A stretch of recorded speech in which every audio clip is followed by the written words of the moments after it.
दोस्तों एनएबीएच की फोर्थ वाले वीडियो में हमने बात किया था एनएबीएच के चैप्टर्स के बारे में कि टोटल कितने चैप्टर्स होते हैं। तो अभी एनएबीएच की हमारे लगभग 4 वीडियो जो हैं वो ऑलरेडी डल चुके हैं, ये 5वां वीडियो है। तो इसी वीडियो के रिगार्डिंग आज के वीडियो हम सिर्फ बात करेंगे एनएबीएच के जो चैप्टर्स हैं। चैप्टर में भी जो पहला चैप्टर है access of accessibility of patient continuity care, right? तो एएसी उसी के बारे में डिटेल्ड वीडियो होने वाला है ये।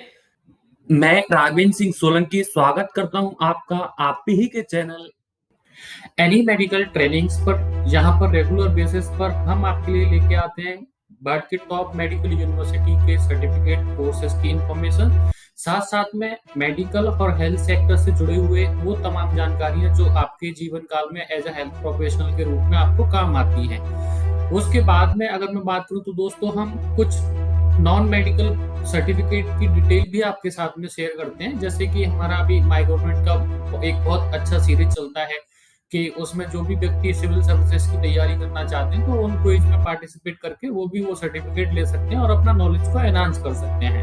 हमारा उद्देश्य सिर्फ एक ही है, शिक्षा कहीं भी शिक्षा कभी भी के साथ में एनी मेडिकल ट्रेनिंग काम कर रहा है। तो आप भी हमारे मिशन से जुड़िए, हमारे वीडियो को लाइक कीजिए, ज्यादा से ज्यादा लोगों के बीच में शेयर कीजिए और अगर आप हमारे वीडियो को पहली बार देख रहे हैं तो सब्सक्राइब करना ना भूलिएगा। अब बढ़ते हैं आगे।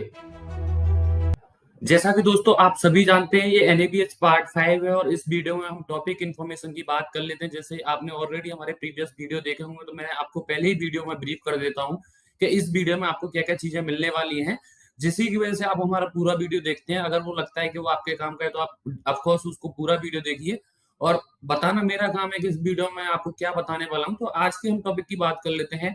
तो आज का टॉपिक जो है दोस्तों एनएबीएच का जो पहले चैप्टर है एएसी उसी के बारे में है, उसी के स्टैंडर्ड और ऑब्जेक्ट एलिमेंट को समझने की कोशिश करेंगे। और AAC1 क्या है, AAC2 क्या है, ऐसी तरीके से AF14 तक जो स्टैंडर्ड हैं, स्टैंडर्ड के अलावा हर एक 14 स्टैंडर्ड का ऑब्जेक्ट क्या है उसको हम डिटेल में एनालिसिस करेंगे इस वीडियो में स्टेप बाय स्टेप। तो चलिए शुरू करते हैं शिक्षा कहीं भी शिक्षा कभी भी के साथ। NABH chapter AAC standard AAC का फर्स्ट जो स्टैंडर्ड है वो क्या है, the organisation define and display health care services that is provides. जो भी इंस्टीट्यूशन के थ्रू सर्विस प्रोवाइड किया जा रहा है उनका एक डिफाइंड डिस्प्ले होना चाहिए उस इंस्टीट्यूशन की वॉल पे, उस इंस्टीट्यूशन के डिस्प्ले बोर्ड पे कि वो क्या क्या सर्विस प्रोवाइड करवाते हैं। यह एनएबीएच एएसी का पहला स्टैंडर्ड है। अब इस स्टैंडर्ड के ऑब्जेक्ट क्या होते हैं उसके लिए आपको मेरी स्क्रीन पे आना होगा। जैसा कि दोस्तों आपको यहाँ पे दिख रहा होगा स्टैंडर्ड एंड ऑब्जेक्ट एलिमेंट्स के बारे में हम इस वीडियो में बात कर रहे हैं, वो भी एनएबीएच के पहले चैप्टर के बारे में। पहले चैप्टर जो कि एएसी है उसका, तो एएसी का पहला ही जो स्टैंडर्ड है वो ये था कि अगर कोई भी ऑर्गेनाइजेशन है, the organisation define and display, वो डिफाइन करेंगे कि वो किस किस तरीके की सर्विस प्रोवाइड करवाते हैं और उनको डिस्प्ले भी करना पड़ेगा कि उस हॉस्पिटल में कौन सी सर्विस अवेलेबल है in health care services that it provides, जो कि उनके थ्रू प्रोवाइड किए जा रहे हैं। तो इसमें ऑब्जेक्ट एलिमेंट क्या होगा दोस्तों, तो ऑब्जेक्ट एलिमेंट्स में पहला कमिटमेंट जो है ए के रूप में वो ये है कि the health care services being provided are defined and are in consonance with the need of the community. जो भी सर्विस वो प्रोवाइड करवा रहे हैं वो as per the guideline community need के अकॉर्डिंग होनी चाहिए और वो प्रॉपर तरीके से डिफाइन होनी चाहिए। जो इस तरीके का पहला कमिटमेंट है। Commitment number B, each define health care service should be a diagnose. जो भी वहां पे सर्विस वो डिफाइन कर रहे हैं वो क्या होना चाहिए, डायग्नोस्टिक होना चाहिए, ट्रीटमेंट सर्विसेज होना चाहिए with the suitable qualified person, personnel. जो भी पर्सनल्स हैं वो क्वालिफाइड पर्सन के थ्रू ही उस व्यक्ति का ट्रीटमेंट होना चाहिए, उस डिसीज का ट्रीटमेंट होना चाहिए। Who provide out patient, in patient और इमरजेंसी कवर, जिसमें वो तीनों तरीके की सर्विसेज को क्या कर सकते हैं, कवर करनी पड़ेगी। उनको आउट पेशेंट को भी देखना है, इन पेशेंट को भी देखना है और अगर कोई इमरजेंसी आ जाती है तो उसको भी देखना है दोस्तों। Commitment number 3, scope of the health care services of each department is defined. अब यहाँ पे तो एक तो ओवरऑल सर्विसेज हो गया कि हमारा पर्टिकुलर हॉस्पिटल इस तरीके की सर्विस के साथ में डील करेगा। दूसरा फिर जो डिफाइन किया है इन्होंने, जो फोर्थ नंबर का जो कमिटमेंट है उस सर्विस में क्या होना चाहिए, वो ये होना चाहिए कि हर एक डिपार्टमेंट का डिटेल्ड जो क्लासिफिकेशन है वो होना चाहिए कि भाई जो डिपार्टमेंट है वो पर्टिकुलर डिपार्टमेंट वो किस किस टाइप के प्रोसीजर के साथ में डील करेगा। अब मान के चलो हम कोई हॉस्पिटल है जिसके पास में कार्डियक भी है, पल्मो भी है, या उसके पास में मान के चलो आप रीनल भी है। अब ये सारे डिपार्टमेंट अलग अलग डिपार्टमेंट है, इन सबको मिलाकर के एक हॉस्पिटल बनाए। अब लेकिन मान के चलो अगर हम मानते हैं कि कोई कार्डियक डिपार्टमेंट की बात करते हैं, तो कार्डियक डिपार्टमेंट में भी अलग अलग चीजें हैं। क्या कार्डियक डिपार्टमेंट में हमारे पास में आईसीयू है? क्या कार्डियक डिपार्टमेंट में हमारे पास में ओटी उस तरीके की अवेलेबल है? क्या कार्डियक डिपार्टमेंट के अंदर हमारे पास में सर्जन अवेलेबल हैं, ट्रीटिंग डॉक्टर एमएस अवेलेबल है कि नहीं है, या कैथ लैब है कि नहीं है? तो वो सारी चीजें क्या होनी चाहिए, डिफाइन होनी चाहिए अच्छे से। Commitment number D, the organisation define health care services are prominently displayed. और हमेशा तो एएसी का जो स्टैंडर्ड नंबर 2 जो है वो है the organisation has a well defined registration and admission process. जो भी ऑर्गेनाइजेशन है उसके पास में एक अच्छे से डिफाइन किया हुआ रजिस्ट्रेशन प्रोसेस होना चाहिए और एडमिशन प्रोसेस होना चाहिए। अब इसके ऑब्जेक्ट एलिमेंट्स क्या हैं वो हम देखते हैं स्क्रीन पर। सो स्टैंडर्ड नंबर AA2, यानी कि हम एएसी के दूसरे स्टैंडर्ड की बात कर रहे हैं। The organisation has a well defined registration and admission process, ये हमारा स्टैंडर्ड है। इस स्टैंडर्ड के ऑब्जेक्ट एलिमेंट क्या होंगे? Commitment number 1, the organisation use written guidance for the registering and admitting patients. उस ऑर्गेनाइजेशन के पास में पेशेंट का रजिस्ट्रेशन और एडमिशन के लिए क्या होनी चाहिए? एक रिटन गाइडेंस होनी चाहिए। कोर कंपोनेंट क्या होगा इसका? A unique identification number is generated of the end of the registration। जब भी पेशेंट का रजिस्ट्रेशन हो जाए तो उसके बाद में उस पेशेंट का यूनिक आइडेंटिफिकेशन नंबर क्रिएट किया जाना चाहिए उस ऑर्गेनाइजेशन के थ्रू जिसमें वो एडमिट हुआ है। Commitment number C, the patient are accepted only if the organisation can provide the required services. Patient को उस ऑर्गेनाइजेशन को तभी लेना चाहिए जब वो उसकी सर्विस प्रोवाइड करने के लिए एबल हो। Commitment number D, the written guidance also addresses managing patient during non-availability of bed। जो मोस्ट इंपॉर्टेंट है, समटाइम आपके हॉस्पिटल के पूरे बेड ऑक्यूपाइड होते हैं तो आपके पास में एक एसओपी होनी चाहिए कि अगर आपके पास में बेड अवेलेबल नहीं है तो आप उस पेशेंट को कैसे मैनेज करोगे, राइट? तो वो आपके पास में होना चाहिए। अचीवमेंट क्या है इसका? इस स्टैंडर्ड का अचीवमेंट यही है, access to the health care services in the organisation is prioritise according to the clinical needs of the patient. Patient की क्लिनिकल नीड्स के अकॉर्डिंग पेशेंट को प्रायोरिटाइज करना और जो सर्विसेज वहां पे अवेलेबल है उनको उसको प्रोवाइड करने में ये हेल्प। स्टैंडर्ड AAC3 होता क्या है? There is the appropriate mechanism for transfer in और आउट और रेफरल ऑफ द पेशेंट। जब भी कोई पेशेंट को आप रेफर करेंगे तो उसके लिए आपको पास में एप्रोप्रिएट मैकेनिज्म होना चाहिए। Standard number 3, AAC3, there is an appropriate mechanism for transfer in or out or referral to of the patient। ये स्टैंडर्ड नंबर 3 का क्या है? स्टैंडर्ड है AAC का थर्ड नंबर का स्टैंडर्ड है। ऑब्जेक्ट एलिमेंट की बात कर लेते हैं। Commitment number 1, transfer in of patient to be the organisation is done appropriately. जब भी पेशेंट को ट्रांसफर करो एप्रोप्रिएटली तरीके से करना पड़ेगा आपको। कमिटमेंट नंबर 2, ट्रांसफर आउट और referral of the patient to the another facility is done appropriately. जहां पे भी उस पेशेंट को आप ट्रांसफर कर रहे हो वो प्रॉपर तरीके से प्रॉपर रिसोर्सेज के साथ में है या नहीं है, वो चेक करने के बाद ही करें आप। कमिटमेंट नंबर 3 सी, ड्यूरिंग ट्रांसफर और referral accompanying staff are appropriately to the clinical conditions of the patient। जब भी कोई पेशेंट ट्रांसफर होगा तो आपको वो क्लिनिकल सपोर्ट भी प्रोवाइड करना पड़ेगा जब तक पेशेंट हायर ट्रीटमेंट के लिए हायर इंस्टीट्यूशन में एडमिट नहीं हो जाता है। तो एक सपोर्ट हैंड आपको देना पड़ेगा। Accomplishment staff accompanying of the staff को आपको प्रोवाइड करवाना पड़ेगा। Commitment number D, the organisation give a summary of the patient conditions, the treatment given. जो भी ऑर्गेनाइजेशन के थ्रू उस शॉर्ट ड्यूरेशन में, लॉन्ग ड्यूरेशन में ट्रीटमेंट दिया गया है, उसका एक समरी देना पड़ेगा उस ऑर्गेनाइजेशन को, जिसमें वो उस पेशेंट को वो रेफर किया जा रहा है या ट्रांसफर। NABH चैप्टर AAC का standard number 4, patient care for by the organisation undergo an establish initial assessment. जब भी कोई पेशेंट आएगा तो वो एक इनिशियल असेसमेंट के दौर से गुजरेगा। ये स्टैंडर्ड नंबर 4 है और NABH चैप्टर नंबर 1 का। तो इसका ऑब्जेक्ट एलिमेंट्स क्या होते हैं समझते हैं आगे। Standard number 4 AAC4, patient care by the organisation undergo an establishment initial assessment.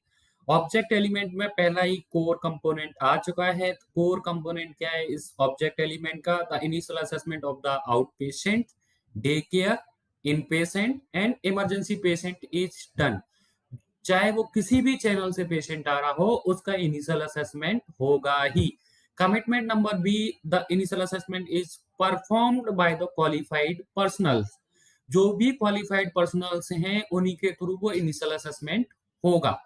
Commitment number C, the initial assessment is performed within a time frame based on the needs of the patient. जो भी patient की need है उसके according और एक time frame के according कि जितना जल्दी हो सके एक टेट के अकॉर्डिंग उस पेशेंट का इनिशियल असेसमेंट होगा, right. Commitment number D, the initial assessment of the day care और inpatient include nursing assessment which is done at the time of the admission और डॉक्यूमेंटेड। जब भी कोई पेशेंट एडमिट होगा तो वो डे केयर के साथ साथ में उसका नर्सिंग असेसमेंट होना भी जरूरी है, विच is done the time of the admission और डॉक्यूमेंटेड। जब भी वो पेशेंट का डॉक्यूमेंटेड होगा तब। अचीवमेंट क्या है इसका? The initial assessment for in patient result in the documented care plan. Simple सी बात है, अगर किसी भी पेशेंट का इनिशियल असेसमेंट होगा तो एक केयर प्लान भी क्रिएट होगा, जिस केयर प्लान के अकॉर्डिंग उस पेशेंट का ट्रीटमेंट चलेगा। ये हमारा इस मोटिव होगा इस ऑब्जेक्ट का। दूसरा मोटिव क्या होगा, दूसरा अचीवमेंट क्या होगा? The care plan is consistent countersigned by the dietician in charge of the patient within 24 hour. जो भी ट्रीटेबल चीजें हैं वो विद इन 24 आवर के अंदर क्या होनी चाहिए? रिवाइज होनी चाहिए और काउंटरिंग होनी चाहिए, राइट। एक्सीलेंसी क्या होगा इसका, इस ऑब्जेक्ट का? The care plan includes the identifications of the special need regarding care following discharge. जब भी वो इस NABH chapter AAC standard AAC 5, patient care for by the organisation undergo regular reassessment. ये हमेशा याद रखना, हर एक स्टैंडर्ड का अपना महत्व है और उसको डिटेल में समझना जरूरी है। तो दोस्तों अगर कहीं भी डाउट आ रहा है तो वीडियो को पॉज करो, उसके नोट्स बनाओ, लिखो। लिखने के बाद में आप हमें कमेंट करके पूछ सकते हैं बाद में, राइट, अगर आपको कोई चीज समझ में नहीं आ रही है तो चैप्टर नंबर 1 का स्टैंडर्ड नंबर 5 क्या है? पेशेंट की रीअसेसमेंट के बारे में है। रेगुलर रीअसेसमेंट होना चाहिए। पहला ही जो दोस्तों वो है कोर। कोर मतलब अगेन इंपॉर्टेंट है, patient are reassessment at the appropriate intervals to determine their response to treatment and to plan for the treatment और डिस्चार्ज। रीअसेसमेंट ये डिसाइड करेगा कि उस पेशेंट का मेडिकल कंडीशन क्या है, ट्रीटमेंट प्लान में मॉडिफिकेशन होना है या नहीं होना है, अगर पेशेंट रिकवर हो चुका है तो उसको डिस्चार्ज करना है कि नहीं करना है। तो ये अगेन बहुत ज्यादा रीअसेसमेंट इसलिए बहुत ज्यादा जरूरी होता है किसी भी पेशेंट का, राइट। रीअसेसमेंट क्यों किया जा रहा है? क्योंकि हम पेशेंट की कंडीशन को असेस करते हैं कि क्या इंप्रूवमेंट है, उसके ट्रीटमेंट में अगर कोई मॉडिफिकेशन करना है तो वो भी वो डॉक्टर डिसाइड करते हैं उस समय ट्रीटमेंट में। अगर उसको जरूरत नहीं है तो पेशेंट को डिस्चार्ज करने के लिए भी वो again major important role play करता है। Commitment number B, out patient inform of their next follow up where appropriate.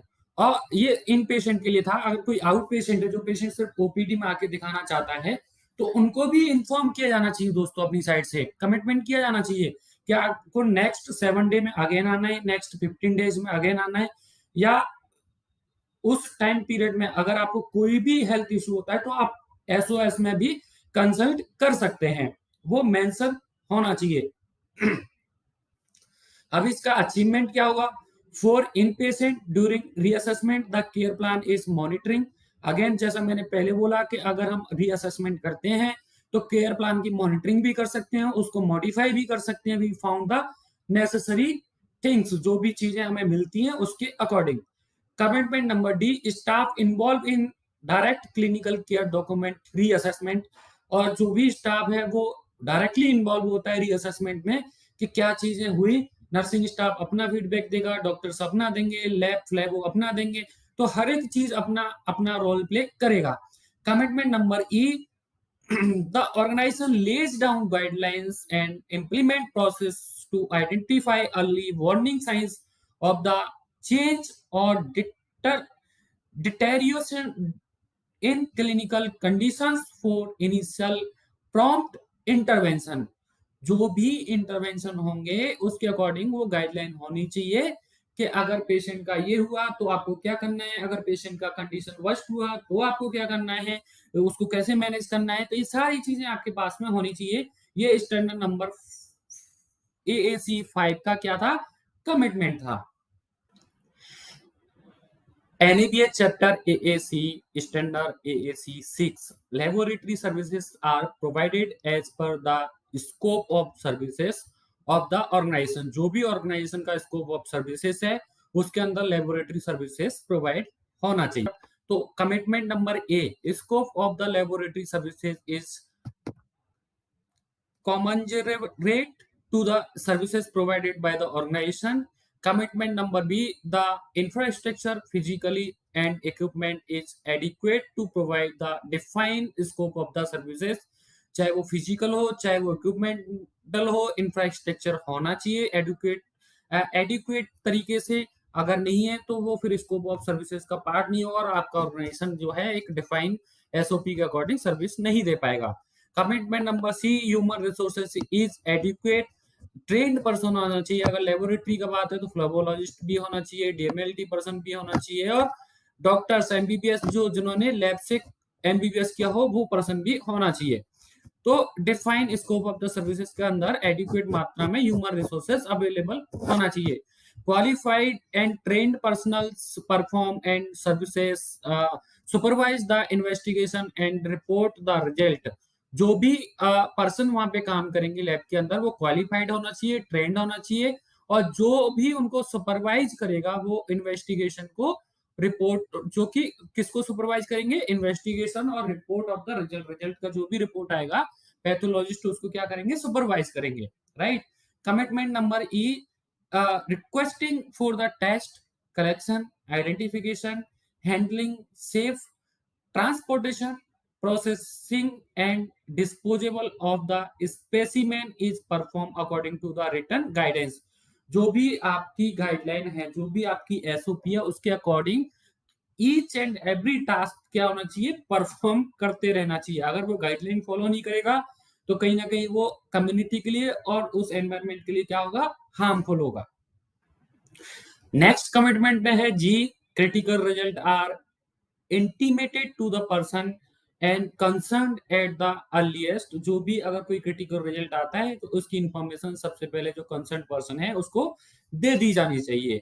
Commitment number H, result are reported in the standardised manner. जो भी रिपोर्ट होगा उसके जो रिजल्ट आएंगे वो स्टैंडर्डाइज्ड मैनर में होना चाहिए। अचीवमेंट क्या है इस स्टैंडर्ड का, इस स्टैंडर्ड नंबर A6 का, there is the mechanism to address the recall and amendment of report whenever applicable। जब भी उनसे रिपोर्ट मांगा जाए वो एक मैकेनिज्म के अंदर एड्रेस होना चाहिए और रिकॉल होना चाहिए। Commitment number J, laboratory test not available in the organisation are outsource to the organisation based on their quality assurance system. Laboratory test जो है वो not available in the organisation है, are outsource in the organisation, तो उनको outsource भी कर सकते हैं based on their quality assurance system, के उनका क्वालिटी एश्योरेंस सिस्टम उनको परमिट करता है कि नहीं। NABH chapter AAC standard AAC 7, there is the establish laboratory qualified assurance programme.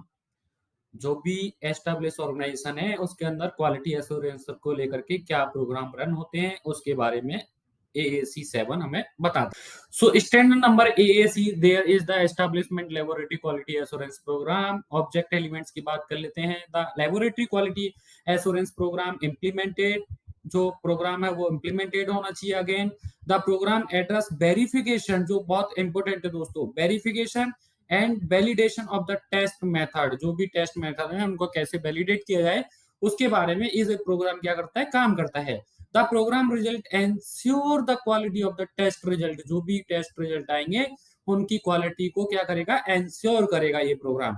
The programme include periodic calibration, इस प्रोग्राम के अंदर आपके जो लेबोरेटरी के अंदर जितने भी इक्विपमेंट है उनका कैलिब्रेशन प्रोसेस, साथ साथ में maintenance of the all equipment के, ऑल इक्विपमेंट का मेंटेनेंस कैसे किया जा रहा है उसका चीजें मेंशन होनी चाहिए। The programme include the documentation of the corrective and preventive action, जो भी करेक्टिव और प्रिवेंटिव एक्शन लिए जा रहे हैं उनका आप डॉक्यूमेंटेशन किस तरीके से कर रहे हैं वो चीज इस प्रोग्राम के अंतर्गत ही आती है। The programme addresses clinical pathological meetings, जो भी क्लिनिकल पैथोलॉजिकल मीटिंग होती हैं उसमें ये clinical quality assurance programme, laboratory quality assurance programme जो है वो बहुत महत्वपूर्ण भूमिका निभाता है। दोस्तों इस वीडियो में जानेंगे NABH chapter AAC standard AAC 8 के बारे में।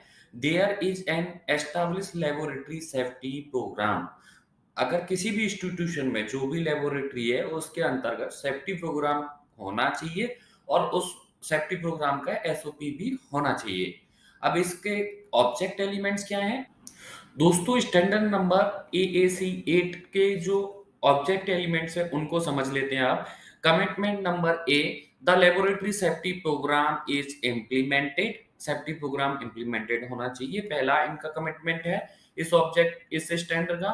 इस स्टैंडर्ड का सेकंड जो कमिटमेंट है वो ये है, this programme is aligned with the organisation safety programme. एक तो लेबोरेटरी सेफ्टी प्रोग्राम और दूसरा वो लेबोरेटरी सेफ्टी प्रोग्राम क्या होना चाहिए, ओवरऑल ऑर्गेनाइजेशन सेफ्टी प्रोग्राम के अलाइन होना चाहिए, मतलब सम से मेच खाना चाहिए। ठीक है, मतलब एक ओवरऑल SOP में वो फिट होना चाहिए, राइट। थर्ड कमिटमेंट क्या है, laboratory personnels are appropriately trained in safe practice. जो भी लेबोरेटरी के अंतर्गत पर्सन्स काम करेंगे वो ट्रेंड होना चाहिए सेफ्टी प्रोटोकॉल को लेकर के। फोर्थ कमिटमेंट क्या रहेगा इस स्टैंडर्ड का, laboratory personnels are provided with the appropriate safety measures. जो भी लोग उस लेबोरेटरी में काम करेंगे, ऑर्गेनाइजेशन का ये राइट होना चाहिए कि वो उनको सेफ्टी मटेरियल प्रोवाइड करे, पर्सनल प्रोटेक्टिव इक्विपमेंट प्रोवाइड करे। तो ये स्टैंडर्ड नंबर 8 था जिसको हमने अभी समझा। अब बात करते हैं NABH chapter AAC standard AAC 9 के बारे में। Imaging services are provided as per the scope of the services of the organisations. कोई भी ऑर्गेनाइजेशन है तो पहला पेशेंट हो गया, दूसरा लेबोरेटरी हो गया, तीसरा क्या होना चाहिए उस रजिस्ट्रेशन और एडमिशन के टाइम पे पेशेंट के उस ऑर्गेनाइजेशन के अंदर इमेजिंग सर्विसेज, जिसमें MRI भी होता है, एक्सरे भी होता है और दूसरी इमेजिंग स्कोपिक टेस्ट भी होते हैं जो उस ऑर्गेनाइजेशन के अंतर्गत होना चाहिए। अब स्टैंडर्ड AAC 9 के ऑब्जेक्ट एलिमेंट्स क्या हैं? AAC 9 imaging services are provided as per the scope of the services of the organization। उस ऑर्गेनाइजेशन के स्कोप के अकॉर्डिंग इमेजिंग सर्विसेज उस ऑर्गेनाइजेशन के अंतर्गत होना चाहिए जो किसी भी पेशेंट की इमरजेंसी कंडीशन या मेडिसिन से रिलेटेड डील कर रहा है। ऑब्जेक्ट एलिमेंट की बात कर लेते हैं तो मेन ऑब्जेक्ट क्या है इमेजिंग सर्विसेज का, imaging services comply with the legal and other requirements if any case। ये क्या करते हैं, कोरिलेट करते हैं, मतलब अगर कोई पेशेंट आपके ऑर्गेनाइजेशन में आता है तो क्या आपने एविडेंस बेस्ड उसको केयर प्रोवाइड किया या नहीं किया। अगर आपको उसमें क्वालिटी और सेफ्टी चाहिए तो आप अपने ऑर्गेनाइजेशन बेस्ड चीजों पर ही सबसे ज्यादा बिलीव करते हैं और वो आपको ऑन टाइम मिलती हैं। दोस्तों सबसे महत्वपूर्ण चीज, मान के चलो अगर कोई पेशेंट के ट्रीटमेंट में डिले हुआ तो अगेन वो आपको एक एलिगेशन करेगा कि भाई जब पेशेंट को ये सब चीज उसी टाइम पे चाहिए तो आपके ऑर्गेनाइजेशन ने प्रोवाइड क्यों नहीं किया, पहला चीज। तो इसलिए ये बहुत ज्यादा महत्वपूर्ण हो जाता है कि इमेजिंग जो सर्विसेज होती हैं वो कंप्लाई करती हैं with the legal and other requirements के साथ में, ये इसका मेन कोर चीज होता है। ऑब्जेक्ट एलिमेंट्स की बात कर लेते हैं तो scope of the imaging services is commensurate to the services provided by the organization. Second commitment जो है the infrastructure physically and equipment and human resources are adequate to provide for its defined scope of the services. जो भी organisation है, जो भी defined scope of services है, कि मान के चलो वो प्राइमरी टेस्ट ही करेंगे, वो फर्स्ट एड टेस्ट ही करेंगे, तो उसके अकॉर्डिंग भी अगर वो क्रिटिकल कोई टेस्ट करना चाह रहे हैं तो वो भी, तो जो भी वो कैटेगरी डिवाइड कर रहे हैं उसके अकॉर्डिंग उनके पास में फिजिकल भी और इक्विपमेंटल भी इंफ्रास्ट्रक्चर अवेलेबल होना चाहिए। फोर्थ कमिटमेंट जो है वो डी नंबर का कमिटमेंट जो है, qualified and trained personnels perform supervise and interpret the investigation. जो भी लैब इन्वेस्टिगेशन, जो इमेजिंग इन्वेस्टिगेशन आएगा, वो उसका जो इंटरप्रिटेशन निकाला जाएगा या उसको सुपरवाइज जो किया जाएगा वो क्वालिफाइड और ट्रेन्ड पर्सनल के थ्रू ही किया जाएगा। तो वो मैन पावर उस ऑर्गेनाइजेशन के अंतर्गत होना चाहिए। Patient are transported in the same and timely manner to and from the imaging services. If any case अगर कोई छोटा सेटअप है, उसके पास में अल्ट्रासोनोग्राफी नहीं है, एमआरआई मशीन नहीं है और उसको पेशेंट को कहीं रेफर किया जा रहा है, तो वो क्या होना चाहिए, सेफ मैनर में पेशेंट को ट्रांसफर किया जाना चाहिए और टाइमली जो अगेन मैं आपको बोल रहा हूँ कि कोई भी पेशेंट का ट्रीटमेंट केयर प्लान बनता है तो वो टाइम फ्रेम बहुत मैटर करता है कि जब पेशेंट को जरूरत था तब आपने किया या नहीं किया। पेशेंट को जरूरत है तो टाइमली उसको इमेजिंग सर्विसेज के लिए आपको भेजना पड़ेगा, वो भी सेफ वे में। एफ नंबर का कमिटमेंट देख लेते हैं, imaging result are available within a defined time frame. Again time का बहुत महत्वपूर्ण जो क्वेश्चन मार्क जो है, जो सबसे ज्यादा प्रेशर टाइम फ्रेम पे किया जा रहा है इस पॉइंट के अंतर्गत, इस स्टैंडर्ड के अंतर्गत, एएसी 9 के अंतर्गत। सो जो भी इमेजिंग रिजल्ट आने हैं वो टाइम फ्रेम के अंतर्गत ही आने अवेलेबल आपके पास में होना चाहिए। Critical results are intimated immediately to the personnel concern. जो भी अगर मान के चलो आपने आपने पेशेंट को इमेजिंग सर्विसेज के लिए भेजा, इमेजिंग हुआ, उसका रिजल्ट आया और उसमें आपको कोई चीज ऐसी फाइंड हो रही है जो क्रिटिकल है पेशेंट के लिए, तो इसकी इंफॉर्मेशन आप पेशेंट फैमिली को, पेशेंट कंसर्न पर्सन को इमीडिएटली देंगे। पेशेंट फैमिली अलग सीन होता है, पेशेंट कंसर्न फॉर्म मतलब ट्रीटिंग डॉक्टर भी हो सकता है या जो उसका रोल है, जो उसकी रेस्पॉन्सिबिलिटी ले रहा है पेशेंट का, वो पर्सन भी हो सकता है। तो जो भी कंसर्न पर्सन है उसका रिजल्ट उनके साथ में शेयर किया जाना चाहिए। कमिटमेंट नंबर 4 जो एच जो है, results are reported in the standardised manner. जो भी रिपोर्ट आएगा वो स्टैंडर्डाइज्ड मैनर को फॉलो करते हुए आना चाहिए। अनवैलिड, अनऑर्गेनाइज्ड, अनसर्टिफाइड लेबोरेटरी से या इमेजिंग सेंटर से वो टेस्ट नहीं होना चाहिए।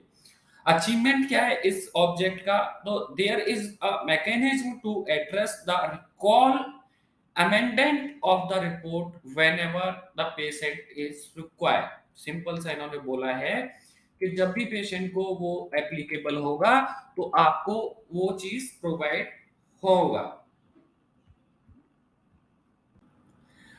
दोस्तों मुझे भरोसा है कि आप हमने जो कोशिश किया अपने एएसी के चैप्टर 1 से लेकर के 14 तक हर एक चीज को डिटेल में आपको समझाने की कोशिश किया है।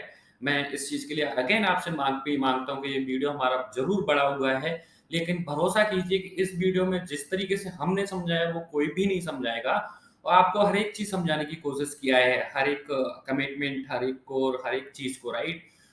तो आपको, मेरे को भरोसा है कि आपको, अगर आप इस प्लेटफॉर्म पर सिर्फ सीखने को आए हो तभी आप हमारे वीडियो को लाइक करेंगे, कमेंट करेंगे और शेयर करेंगे ज्यादा से ज्यादा लोगों के बीच में।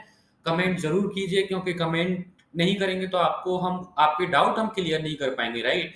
अगर आप हमारी वीडियो को पहली बार देख रहे हैं दोस्तों, तो प्लीज सब्सक्राइब जरूर कर दें और बेल आइकन को भी दबा दें, प्रेस कर दें, ऑल पे क्लिक करके रखें, जिससे जो भी अपकमिंग वीडियो आएगा, अभी हमारा एनएबीएच का फर्स्ट चैप्टर कंप्लीट हुआ है, नेक्स्ट वीडियो जो है हमारा एनएबीएच का सेकंड चैप्टर आएगा जिसके बारे में बेसिक समझेंगे, उसके बाद में फिर उसके अंदर टोटल स्टैंडर्ड कितने होते हैं वो समझेंगे, फिर अगेन हमारा एक इसी तरीके से पूरे स्टैंडर्ड, पूरे जो जो भी चैप्टर नंबर 2 के स्टैंडर्ड हैं उनको डिटेल वीडियो आएगा, राइट। तो अगर आप सीखना चाहते हैं तो जरूर इस वीडियो को जरूर जरूर जरूर लाइक करें, कमेंट करें, शेयर करना ना भूलें और बेल आइकन उसको जरूर प्रेस कर दें। साथ साथ में अपने उन हॉस्पिटल के लोगों के साथ में भी शेयर कर दें जो एनएबीएस से रिलेटेड इंफॉर्मेशन चाहते हैं। नमस्कार दोस्तों।